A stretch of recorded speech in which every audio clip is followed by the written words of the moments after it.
Apa di sini?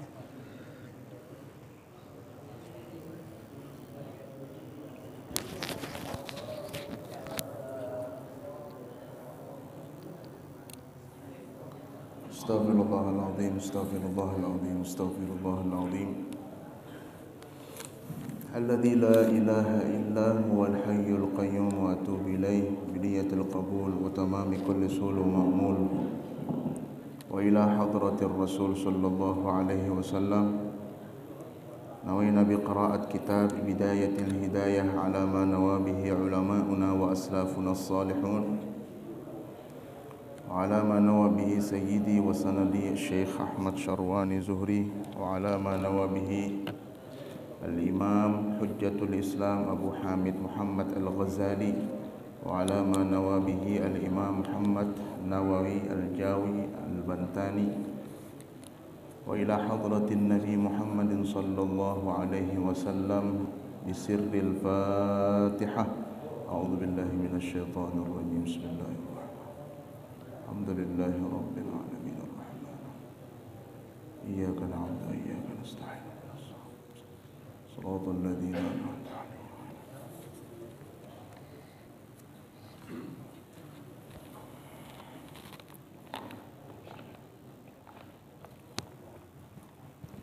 السلام عليكم ورحمة الله وبركاته.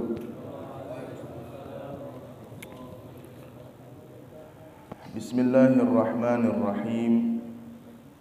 Alhamdulillahi rabbil alamin. Wassalatu wassalamu ala ashrafil mursalin Sayyidina Muhammad wa ala alihi wa ashabihi ajma'in.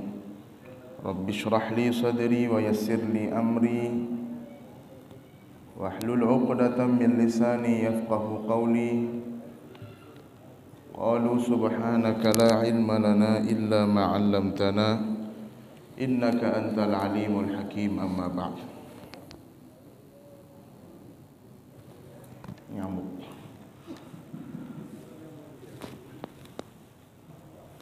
Kada takut ketulahan nyamuk ini. Mengganggu. Jamaah kaum muslimin dan muslimat yang dimuliakan Allah, kita mulai pengajian kita dengan memanjatkan puji syukur kehadirat Allah Subhanahu wa taala hingga pada kesempatan di malam hari ini kita kembali dapat berkumpul bertatap muka di tempat yang mulia ini dalam keadaan sehat walafiat, masih ditetapkan nikmat iman dan Islam, sehingga pada malam hari ini kita dapat kembali menyelenggarakan pengajian rutinan kita di malam Selasa, dan kita telah sampai pada nasihat Imam Al-Ghazali yang berkaitan dengan cara mensyukuri nikmat lisan, nikmat lidah, di mana sebelumnya Imam Al-Ghazali menggiring kita untuk menyadari tentang pentingnya syukur terhadap nikmat telinga.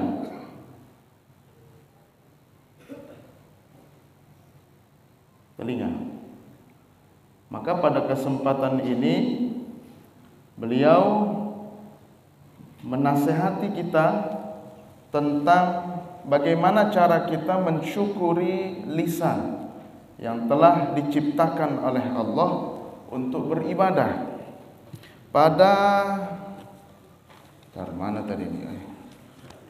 pembahasan tentang menjaga telinga, di situ Imam Al-Ghazali menyebut bahwa cara mensyukurinya adalah dengan tidak mendengarkan perkara-perkara yang jauh dari nilai-nilai keislaman, seperti menggibah, seperti berkata kotor, mendengarkan kata-kata kotor, mendengarkan gibah, atau kita berkecimpung dalam kebatilan dengan cara menyebut-nyebut keburukan orang lain, mendengarkan cerita-cerita buruk dari orang lain. Dan telinga ini diciptakan oleh Allah untuk mendengarkan kalam Allah, atau Al-Quran dan sunnah-sunnah nabinya, mendengarkan sunnah-sunnah nabinya, sabda Rasulullah, kemudian nasihat-nasihat para aulia, orang-orang soleh. Telinga dapat kita gunakan juga untuk mengejar atau mencari pengetahuan tentang surga, tentang Tuhan.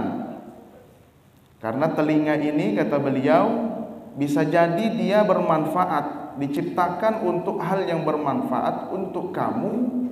Lantas karena penggunaan, peruntukannya yang salah, kamu jadikan itu sebagai alat untuk mencelakai dirimu sendiri. Telinga. Nah, begitu pula dengan yang akan kita bahas, yaitu lisan.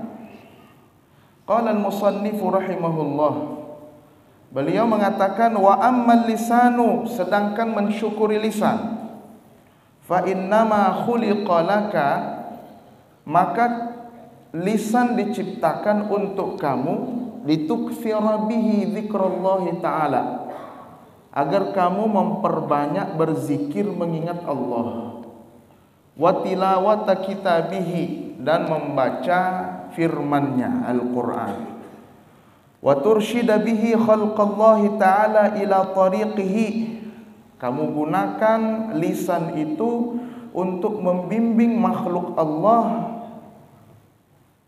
ke jalannya, wa tudhhira bihi ma fi dhamirik, juga fungsi lisan adalah agar kamu mampu mengungkapkan hajat min hajati dinika wa dunyak, hajat dunia dan agamamu yang kamu simpan di dalam hati. Kan apa yang kita ucapkan itu semua adalah gambaran dari apa yang ada di dalam hati kita. Fa idza ista'maltahu fi ghairi ma khuliqa lahu, apabila kamu gunakan lisan untuk tujuan selain dari asal penciptaannya, yaitu beribadah, faqad kafarta ni'matallahi ta'ala fihi, maka sungguh kamu telah mengkufuri nikmat Allah dalam lisan. Wa huwa aghlabu a'dha'ika 'alaika, dan lisan itu merupakan anggota tubuh yang mendominasimu melebihi dari anggota tubuh yang lain. Wa 'ala sa'iril khalqi, dan juga mendominasi seluruh makhluk. Nah, pada paragraf ini Imam Al-Ghazali mengingatkan kembali kepada kita adanya lisan yang kita gunakan untuk berbicara tiap hari, tiap waktu itu. Tujuannya adalah agar kita menggunakannya berzikir, kita menggunakannya untuk membaca Al-Quran, kita gunakan untuk membimbing makhluknya Allah untuk sampai di jalannya Allah. Artinya saling menasihati, saling memberi kebaikan. Menggunakan lisan itu untuk saling memberikan kebaikan. Itu tujuan asal. Itu tujuan asal. Nah, apabila kita tidak menggunakan itu sesuai pada tujuan asalnya, maka kamu telah kufur, telah berlaku kufur terhadap nikmatnya Allah. Di dalam Al-Quran surah Az-Zumar, Allah berfirman, in takfuru fa innallaha ghaniyyun 'ankum, apabila kamu kufur nikmat, maka sesungguhnya Allah itu maha kaya dari kalian. Wa in tashkuru yardahu lakum, apabila kamu bersyukur, maka Dia akan meridaimu. Wa la taziru waziratun wizra ukhra, dan orang lain tidak akan menanggung apa yang di luar dari dosa-dosanya. Masing-masing akan menanggung dosanya. Nah, itu termasuk dari kufur terhadap nikmat. Artinya jika kita menggunakan nikmat ini sesuai pada tempat dan peruntukannya, maka yang untung juga kita. Kalaupun kita kufur terhadap nikmat Allah, yang rugi pun juga kita. Karena Allah tidak memerlukan kita, kita yang memerlukan Allah. Makanya lidah yang digunakan untuk membaca Al-Quran itu yang menguntungkannya, memberi keuntungan kepada siapa? Kita semua. Kita. Allah tidak perlu dengan kita yang perlu sama Allah. Wa huwa aghlabu a'dha'ika. Di sini juga Imam Al-Ghazali mengungkapkan bahwa lidah ini adalah anggota tubuh yang paling menguasai. Paling menguasai, karena kita lihat saja ada sebuah hikmah yang disampaikan oleh para ulama di dalam kitab Nasaihul Ibad. Kenapa Allah itu menciptakan semuanya berpasang-pasangan? Mata ada dua, telinga ada dua, lubang hidung ada dua, hidungnya hanya satu aja. Lubang hidung ada dua, tangan ada dua, kaki ada dua, kelamin dua Pak. Kelamin depan, kelamin belakang. Depan aja wah operasi. Kelamin belakang aja sakit perut, tidak bisa kencing. Berpasang-pasangan dia. Bagian depan tuh bagian cair-cairnya. Kalau bagian belakang bagian padat-padatnya. Mun di belakang bagian cair juga mencret itu. Diciptakan berpasang-pasangan, tapi kenapa mulut diciptakan satu? Lidah diciptakan satu. Ini sebetulnya termasuk bagian dari tafakkur. Tafakkur itu Pak, mengambil segala fenomena sebagai pelajaran untuk menyampaikan kita kepada ma'rifat kepada Allah. Tafakkur itu kalau kita memikirkan diri kita, oh iya ya, semua Allah ciptakan berpasang-pasangan kecuali mulut. Mulut ini sendiri dia. Mulut ini sendiri saja, satu dia. Kenapa Allah ciptakan berpasang-pasangan yang lain, sedangkan mulut diciptakan satu saja? Karena kita harus lebih banyak mendengar, melihat daripada berbicara. Itu termasuk bagian dari tafakkur. Makanya Imam Abdullah bin Alawi Al-Haddad di dalam kitabnya Risalatul Mu'awanah, cara atau trik yang paling cepat untuk menyampaikan kita kepada ma'rifat, betul-betul mengenal Allah, adalah dengan memperbanyak tafakkur. Tafakkur. Nikmat rasanya beribadah kalau tafakkur. Apalagi kalau membaca Al-Quran, kita bisa memahami maknanya. Nikmat rasanya. Keluar banyu mata. Nikmat. Nah itu kita gunakan lidah kita ini untuk mendekatkan diri kepada Allah. Jangan kemudian kita gunakan lidah ini untuk hal-hal yang dimurkai oleh Allah. Karena lidah ini kalau sudah, dalam hadis lain Nabi bersabda, siapa yang mampu menjamin dua hal, maka aku jamin dia masuk ke dalam surga.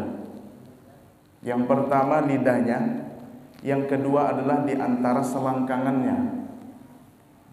Kalau dia bisa menjaga mulutnya, tidak menyakiti orang lain, tidak menggunjing orang lain, tidak menggibah orang lain, maka satu sudah jaminan surga dari Rasulullah. Kalau dia bisa menjaga kelaminnya dari berzina tentunya, maka dua sudah yang sudah dijamin oleh Rasulullah. Siapa yang bisa menjaga di sini dengan di sini, maka sudah mendapatkan jaminan surga dari Rasulullah sallallahu alaihi wasallam. Berat memang. Lidah ini paling berat karena memang alat komunikasi kita adalah lidah. Lidah ini alat komunikasi kita. Tadi Imam Al-Ghazali menyebutkan menampilkan apa yang ada di dalam dirimu untuk mengungkapkan isi hatimu. Kalau tidak ada lidah, sulit untuk mengungkapkan apa yang ada di dalam diri. Tapi masalahnya kemudian kadang lidah itu menyampaikan isi hati dan berpahala setelah disampaikan, bisa juga setelah disampaikan malah menambah dosa. Jadi dua-duanya bisa kita dapat di sini. Tergantung kita menggunakannya untuk apa. Untuk hal-hal yang baik sehingga berpahala, untuk hal-hal yang tidak baik maka menjadi dosa. Banyak orang masuk neraka karena sebab lidahnya. Karena sebab lidahnya. Wala yakubbun nas finnari ala manakhirihim illa hasaidu alsinatihim. Ini merupakan kutipan dari sebuah hadis Rasulullah sallallahu alaihi wasallam, dan tidak ada yang melemparkan manusia ke dalam neraka dengan wajahnya terkecuali karena sebab lisan mereka. Dilemparkan mereka, kepalanya turun duluan. Itu karena sebab apa? Karena sebab lisan, lidah. Karena sebab lidah. Wala yakubbun nasu finnari ala manakhirihim, dan tidak satupun manusia dilemparkan ke dalam neraka dengan kepalanya, dengan wajahnya langsung, illa hasaidu alsinatihim, terkecuali disebabkan oleh karena lidah-lidah mereka. Lidah. Fastadhhir alaihi bighayati quwwatika, maka jagalah lisan itu dengan kemampuanmu semaksimal mungkin, hatta la yukibbaka fi qa'ri jahannama, sehingga Allah tidak melemparkanmu dengan muka sampai ke dasar jahanam karena sebab lidah. Fafil khabari, ini juga hadisnya sangat mengkhawatirkan. Dalam sebuah hadis disebutkan, annar rajula, sesungguhnya laki-laki atau seseorang, la yatakallamu, sungguh dia berkata-kata, bil kalimati, dengan satu kata saja, liyudhika biha ashabahu, agar teman-temannya dapat tertawa mendengar kalimat itu. Fayahwi biha fi qa'ri jahannam sab'ina kharifa, maka dia dilemparkan ke dasar neraka jahanam selama 70 tahun. Perginya ke jahanam 70 tahun karena sebab satu kalimat saja. Satu kali. Barangkali kalau sekarang bukan hanya mulut saja, tapi main sudah tangannya, jarinya. Apakah sama? Ya sama aja, kurang lebih. Kurang lebih. Mulut mungkin tidak banyak berbicara, tapi ininya bicara. Oh, kan banyak tuh sekarang. Ada yang baru itu, ada yang terbaru itu, yang viral kemarin, seorang penulis yang dijiplak tulisan yang ada di Facebooknya dijiplak, kemudian dikata-katain, di inbox lah itu penjiplak, kemudian dikata-katain oleh penulis, sampai diviralkan bahwa orang ini menjiplak tulisan saya. Padahal penjiplak itu tetap menyertakan nama penulis, tidak lain dia sendiri, tidak lain orang itu, si penulisnya, tapi tidak terima. Ramai kemarin ceritanya nih. Setelah diviralkan oleh penulis bahwa dia menjiplak tulisan saya, oh ternyata netizen ini kan orang yang sangat budiman, Pak. Luar biasa, netizen ini dapat nama orang, dicarinya sampai dapat alamat rumahnya dengan rekeningnya. Ternyata penjual, pedagang, si penjiplak pedagang. Rasanya dagang pakaian apa? Pedagang. Setelah viral, diketahui rekeningnya, diketahui alamatnya, maka tidak ada lagi yang beli sama dia. Yang sedang memesan pun langsung cancel, batal. Tidak ada pemasukan. Maka kasihan lakinya ini sedang sakit. Sandaran keuangannya, ekonominya hanya dari hasil jualan itu. Hasil dari jualan. Sampai meninggal lakinya. Meninggal suaminya. Meninggallah suaminya. Akhirnya tambah lagi, diviralkan lagi dengan bentuk tulisan. Awalnya penjiplak yang dimaki oleh netizen ini, oleh masyarakat masyarakat alam maya ini, akhirnya berbalik. Netizen, masyarakat itu kemudian mempersalahkan si penulis, sampai tutup sudah. Padahal penulis bukunya sangat viral sekali. Bukunya viral, tulisan-tulisannya bagus-bagus. Tapi karena itu tadi, menggunakan nikmat kepiawaiannya dalam menulis, dalam arti lain berbicaranya bagus, digunakan untuk yang salah, untuk memaki orang lain, sehingga itu juga merugikan dia. Saya ikut komentar juga, ikut juga komentar, tapi saya hanya bilang, saya tag namanya di Facebook itu kan bisa di tag namanya.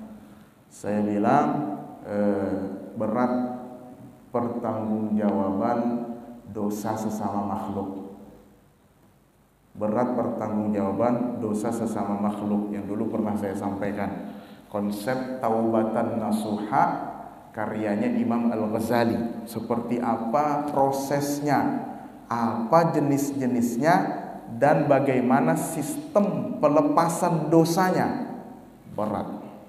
Apalagi ini sampai membawa nyawa, apalagi ini sampai harga diri orang jadi jatuh. Orang kan menjiplak, tapi tetap ada nama penulisnya di akhir, tetap dicantumkan. Oh, tidak terima dia. Nah, muncullah kemudian videonya, video permintaan maaf dari penulis. Itu yang saya bagikan. Baru saya bilang tidak cukup kalau hanya sekedar di video saja meminta maaf, tapi juga kalau bisa didatangi, karena pertanggungjawaban dosa sesama makhluk itu berat. Kalau orangnya tidak mau memaafkan, sampai hari kiamat tidak akan selesai. Kan pernah dengar kan apa kata Nabi dulu? Atadruna manil muflis? Wahai sahabat-sahabatku, tahukah kamu siapa orang bangkrut itu? Para sahabat berkata, al-muflisu fina man la dirham lahu wa la mata'. Ya Rasul, orang bangkrut itu tidak ada duit, tidak ada rumahnya, tidak ada duit, tidak ada barang berharganya. Kata Nabi, al-muflisu min ummati yaumal qiyamah man ya'ti bi salatihi wa siyamihi wa zakatihi wa qad syatama hadha wa daraba hadha wa akala mala hadha wa qadhafa hadha fayu'khadhu hadha min hasanatihi wa hadha min hasanatihi. Jadi kata Nabi, orang bangkrut dari golongan umatku pada hari kiamat adalah mereka yang membawa hasil sholat, puasa, dan zakatnya. Tapi selama di dunia dia pernah mencaci maki orang, dia pernah menuduh lain-lain, dia pernah memukul orang, dia pernah memakan hartanya orang. Kemudian diambillah kebaikannya yang tadi membawa sholat dan ibadah yang lain, diambillah semua kebaikannya untuk itu, untuk itu, untuk itu, untuk itu. Fayu'khadhu hadha min hasanatihi wa hadha min hasanatihi. Fa in faniyat hasanatuhu qabla an yuqda alaih, jika habis pahalanya, habis sudah. Salatku habis puluhan tahun, zakatku habis puluhan tahun, puasaku habis puluhan tahun, masih ada lagi yang ya Allah, saya masih belum. Tolong peradilannya masih tetap berlanjut karena saya belum diadili lagi. Dia pernah memukul saya. Maka karena tidak ada lagi pahalanya, dosa-dosa orang itu yang diambil. Artinya dia awalnya membawa ibadah yang banyak, tapi karena sebab dosanya kepada sesama makhluk yang banyak, tidak ada yang memaafkan karena beratnya dosa sesama makhluk itu, maka pada akhirnya dia kemudian masuk ke dalam neraka yang awalnya sudah dijamin masuk surga. Itu yang sangat kita takutkan. Tapi ya sulit juga, Pak. Kadang mulut ini, apalagi mulut, kadang mulut ini susah dikontrol. Kalau sudah emosi membludak itu pokoknya apapun disebut. Apapun disebut. Makanya saya dengan adik-adik ini saya selalu ngomong, kalau ada apa-apa komunikasikan dengan saya. Ada apa-apa komunikasikan. Jangan kemudian kamu terbebani oleh sesuatu, barangkali kamu masih belum memahami bagaimana cara saya mengajar Al-Quran, lantas kamu merasa terbebani, kemudian kamu menyimpan itu di dalam hatimu, sesak, akhirnya kamu sampaikan itu ke teman-temanmu yang seharusnya kamu komunikasikan ke saya. Timbullah kemudian buruk sangka, timbul kemudian rasa benci. Itu namanya menggibah. dan saya tidak rela digibah sampai hari kiamat. Tidak usah mereka, saya, orang terdekat saja yang tidak suka dengan saya.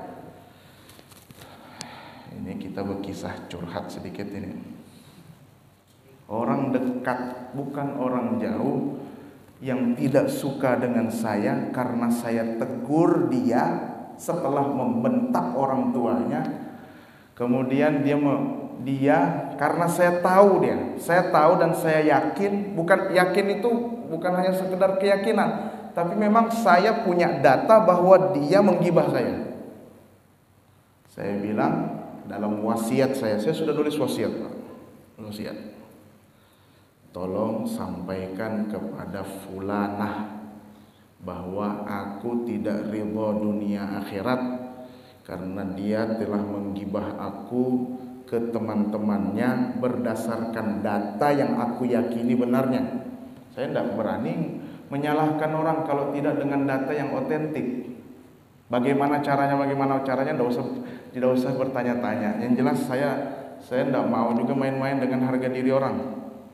Saya bilangi kalau memang fulanah binti fulan itu sudah memperbaiki nama baikku di hadapan orang-orang yang dia fitnah aku di hadapannya, maka alhamdulillah selesai sudah urusan kita di hari kiamat. Tapi kalau memang belum juga diperbaiki nama baik, saya difitnah hanya karena dia membentak orang tuanya, lantas saya mencoba untuk mengingatkan dengan cara yang tidak marah-marah, tidak kasar, tidak saya tunjuk-tunjuk, tidak saya maki dia, tidak. Tapi memang orang, namanya Imam Al-Ghazali bilang an-nasihatu sahlun wal mushkilu qabuluha. Memberi nasihat itu mudah, yang sulit itu menerima nasihat. Li'annaha fi madaqi muttabi'il hawa murrun. Karena nasihat itu menurut pengecap atau menurut orang yang masih memperturut hawa nafsunya, rasanya pahit. Kenapa bisa pahit? Idzil manahi mahbubatun fi qulubihim. Kenapa bisa pahit? Karena yang dilarang oleh syariat itu yang mereka ketuju. Kemudian kalau kita adaptasikan dengan hal-hal yang diperintahkan sebagai ganti dari yang dilarang, mereka kan tidak bisa. Pahit rasanya. Minum kopi, biasa minum kopi bergula.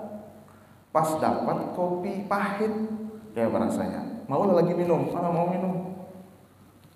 Pahit rasanya. Saya bilangin begitu. Kalau dia misalkan masih belum memperbaiki nama baik saya karena memfitnah saya di hadapan orang banyak, maka saya sampai hari kiamat saya tunggu dia di hadapan Allah. Tunggu dia di hadapan Allah. Banyak itu, Pak. Jadi pian jangan mengira orang seperti saya ini tidak ada masalah. Banyak masalahnya. Banyak masalahnya. Dulu kerja pernah dipotong 400.000. Saya bilang bukti atau argumentasi sampai memotong gaji saya 400.000 itu apa? Saya hanya melihat Ustadz Fauzi itu hanya sebulan datang mengajar 4 kali aja. Astagfirullah, sebulan 4 kali saya bilang. Saya ini membina tahfiz, saya ini guru, saya ini pimpinan. Masa tidak ada di tempat hanya 4 kali aja?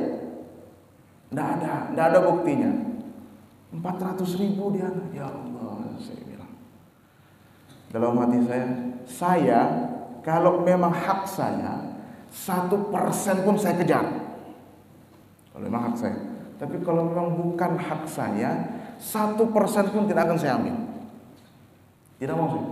Karena saya sudah bilang, saya tidak mau memberi makan anak istri saya uang haram, uang syubhat. Uang haram, uang syubhat. Saya bilang, saya ini ngajar, saya ini membina, saya ini memimpin. Hanya 4 hari aja sebulan. Masalahnya dulu juga, salahnya kami itu tidak ada catatannya. Hanya sekedar fingerprint. Terus hasil mengajarnya mana? Tidak ada. Karena memang tidak ada yang menyiapkan. Kan itu kan bagian admin. Bagian admin. Jadi menggerutu di dalam hati, 400.000 itu minyak goreng 2 liter sudah itu. Ya kan? Beras Raja Lele 135.000 sudah dapat satu.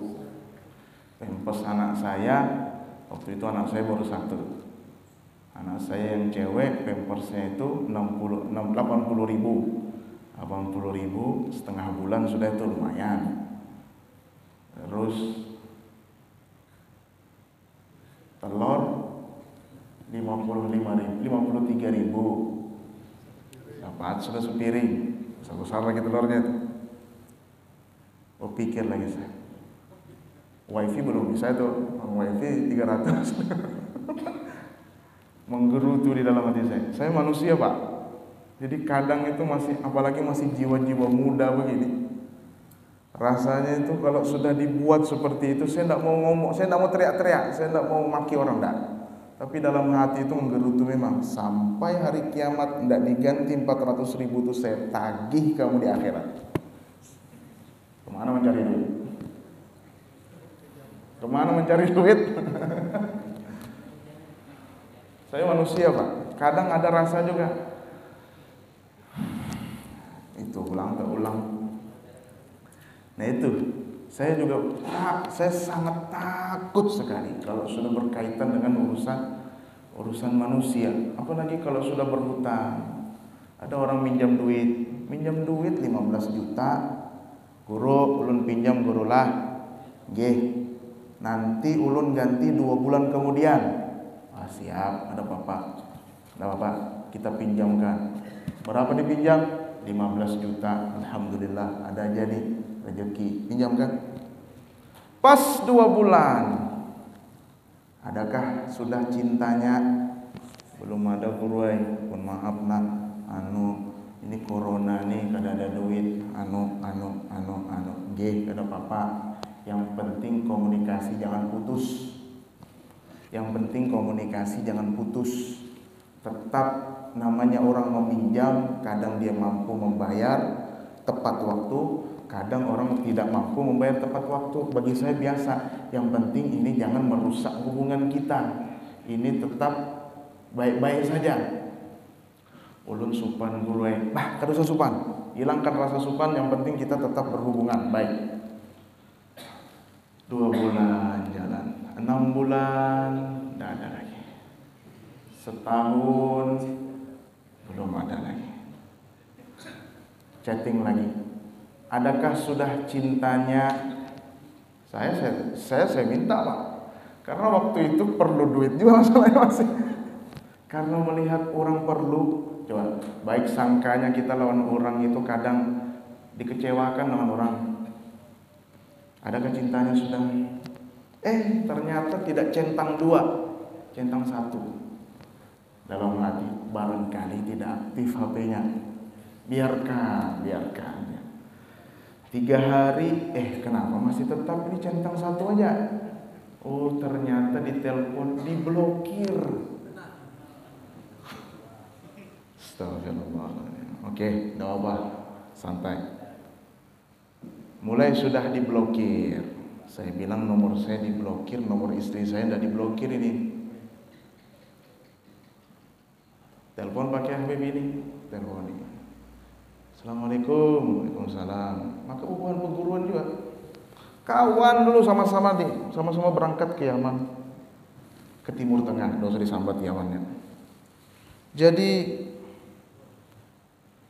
mengangkat setelah di telepon pertama tidak diangkat, kedua tidak diangkat, ketiga diangkat. Saya chatting, saya ini banyak punya teman pengacara. Kalau sampean mau panjang urusan, dan saya harap tidak sampai panjang, angkat telepon saya. Langsung telepon keempat ngangkat. Di mana posisi ini guru? Ulun di Balikpapan guru. Di mana Balikpapannya? Minta alamat kiana. Barangkali bisa silaturahim. Oh gigi, kasih alamat. Oh Balikpapan. Oh di sini. Sudah, kenapa diblokir lah? Guru belum supan. Jangan supan. Kalau supan ini nanti kita putus hubungan nih. Jangan lah. Nah, di situ saya mulai kerah. Jangan sampai ini urusannya panjang. Saya sudah punya banyak bukti nih. Awalnya bahasa itu tidak ada keluar. Ini banyak punya bukti nih, bukti transfer, peruntukan transfer. Sudah saya scan semua, sudah saya masukkan, sudah saya print. Saya simpan di tempat paling baik biar tidak rusak ini. Bahkan bukti transfernya masih ada. Saya bilang begitu. Jangan guru, orang aku maaf nah, masih belum ada duit nah. Ini aja duit nah dikirimkan ke bini hanya 100.000 aja karena kada ada duitnya. Kada apa-apa ya, tidak apa-apa yang saya tidak apa-apa, belum dibayar nanti bisa. Yang penting komunikasi dijaga. Komunikasi aja yang bagus. Jangan lari-lari gitu sampai diblokir. Dibuka lagi blokirnya.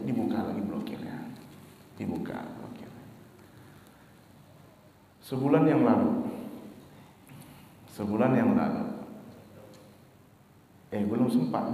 akhir bulan November saya ke Balikpapan bawa anak istri jalan. Saya datangi itu tempatnya itu. Tanyai, betulkah ada namanya Ustadz?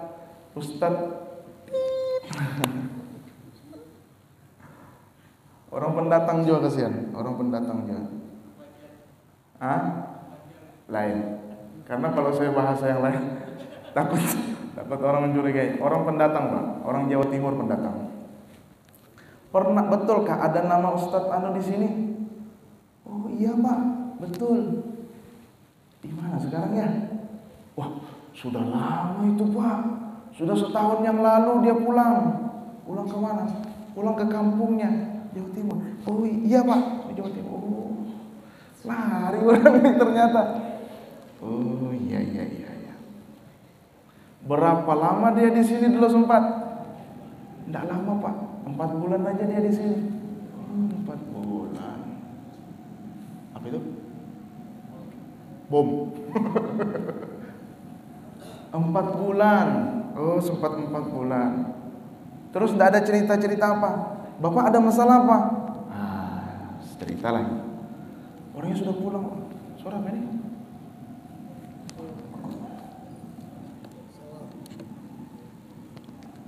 Oh, soak baterainya.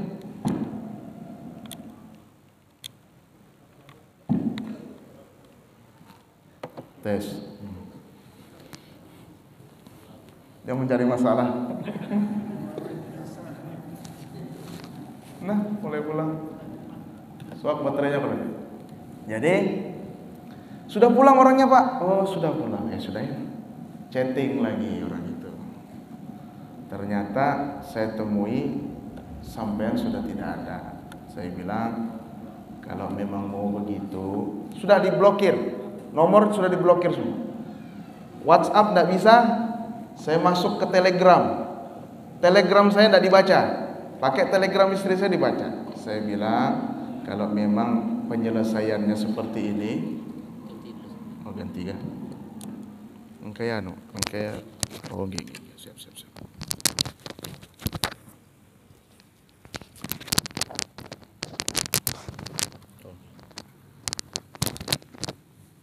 Sudah Isya nih.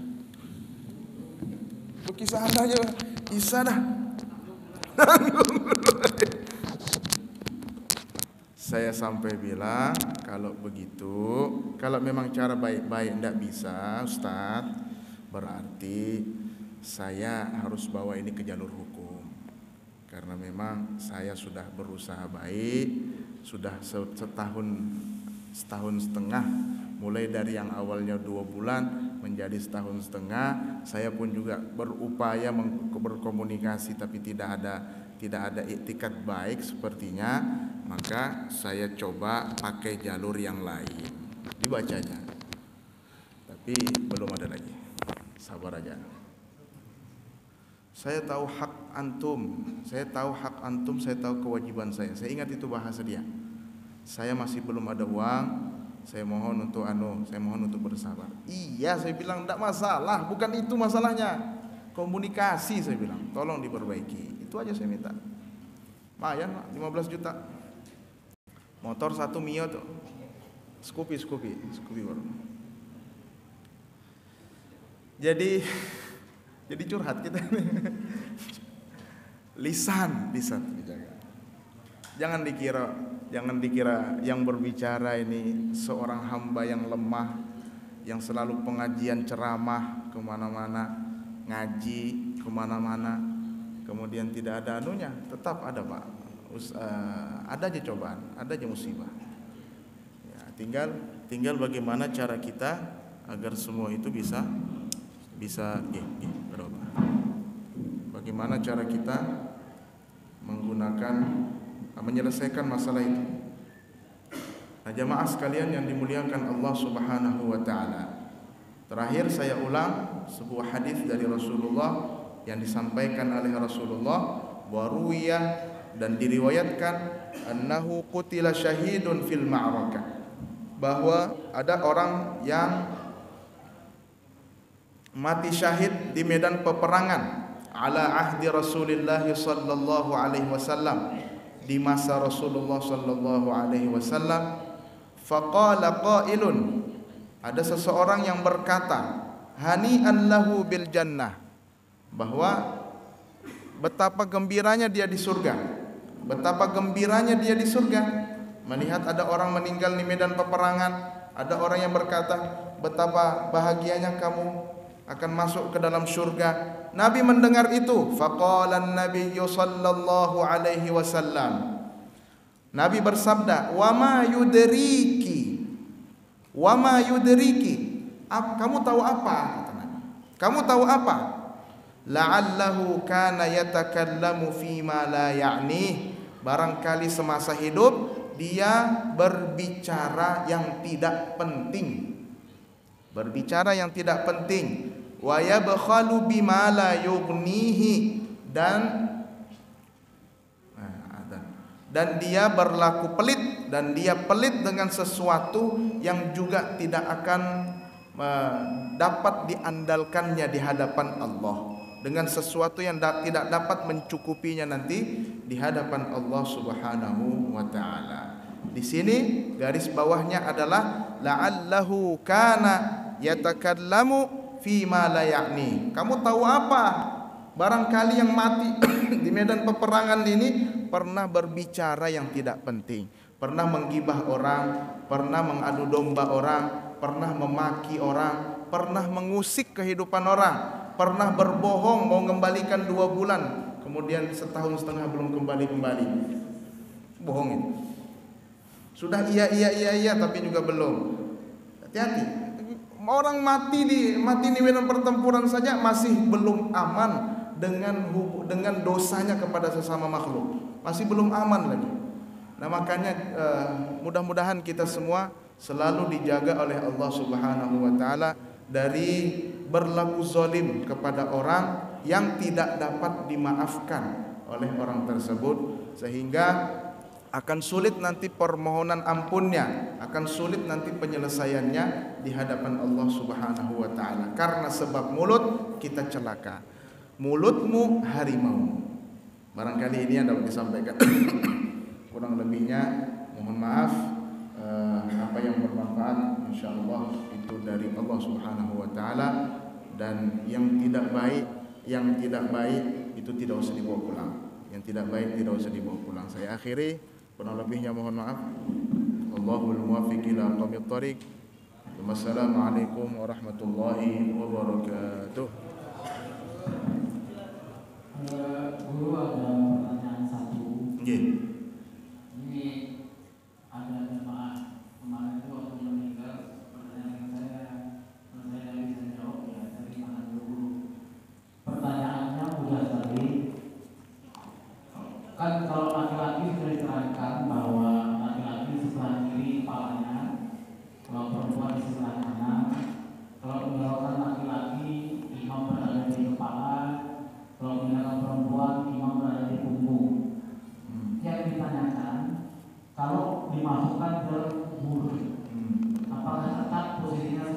keranda itu. Misalnya laki-laki tetap di sebelah kiri, perempuan tetap di sebelah kanan. Ketika sudah masuk ke dalam tanah, itu yang dipertanyakan. Terima kasih. Menyolatkan dengan menguburkan beda. Kalau menguburkan laki-laki perempuan sama. Yang penting menghadap ke arah kiblat, pipinya pipi kanan. Pipinya pipi kanan, bukan pipi kiri. Kalaupun pipi kiri juga tidak masalah. Kalaupun pipi kiri juga tidak masalah, karena yang paling penting menghadap kiblat. Jadi jangan kemudian nanti suatu saat ada orang barangkali salah memasukkan jenazah, ternyata pipi kiri tapi tetap menghadap kiblat, biar saja, tidak boleh dibongkar-bongkar lagi. Yang paling baik memang pipi kanan. Kemudian memasukkannya itu terserah memasukkannya, tapi yang lebih utama, yang lebih afdal, yang lebih aula, masukkan dari arah kaki. Jadi memasukkannya memang kalau kita lihat barangkali adat kita berbeda, barangkali juga karena posisi tanah yang tidak memungkinkan. Itu dimaklumi. Kalau misalkan tanahnya bagus, apalagi kalau di komplek-komplek pekuburan yang bagus, itu masukkan dari kaki kubur. Di mana nanti arah kakinya, di situ masukkannya. Misalkan ini kuburan, di sini kepala menghadap ke arah kiblat, arah sana, masukkan dari sini.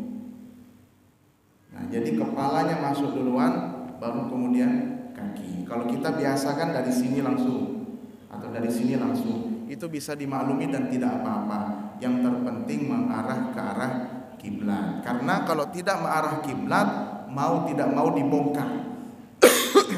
Kemarin seperti yang Covid itu, ada tim penggali kubur ngomong ke saya, Ustaz, haruskah itu mengarah ke arah kiblat? Wajib, saya bilang.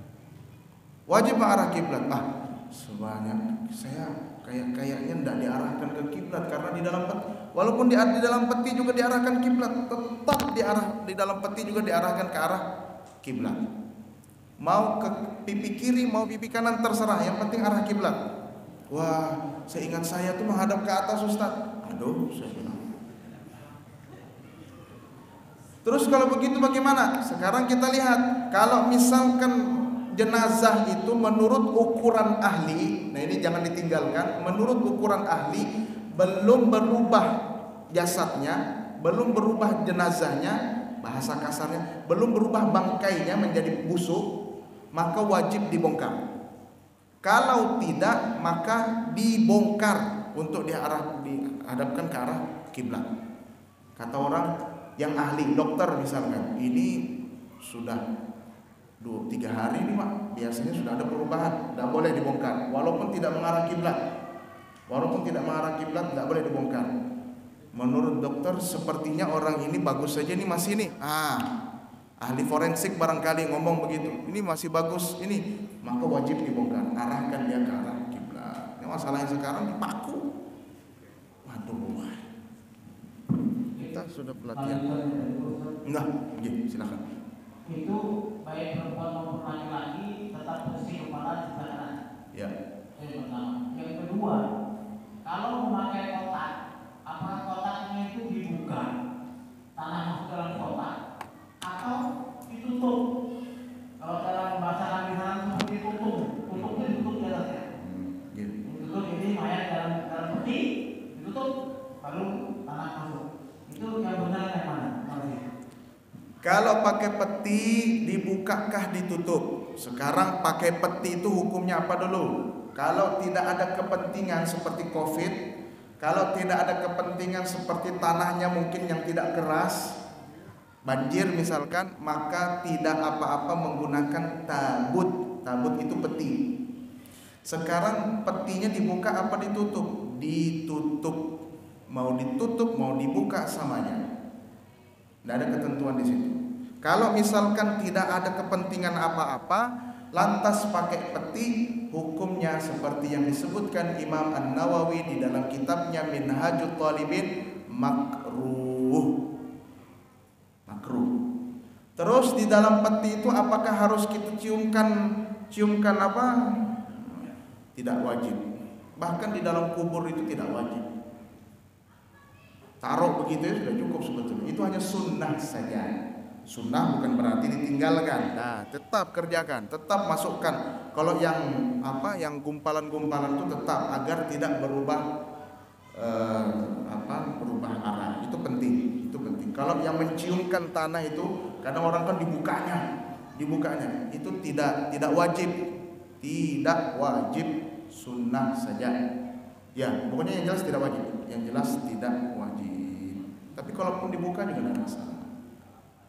Ikuti aja adat aja itu adat.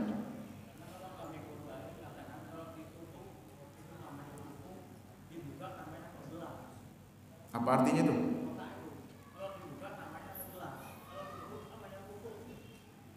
Hanya nama saja. Ditutup.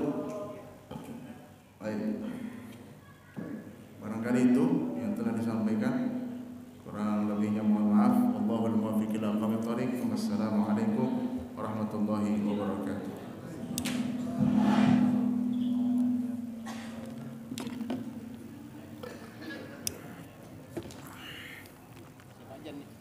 Ada yang lain? Sini aku yang ngajar.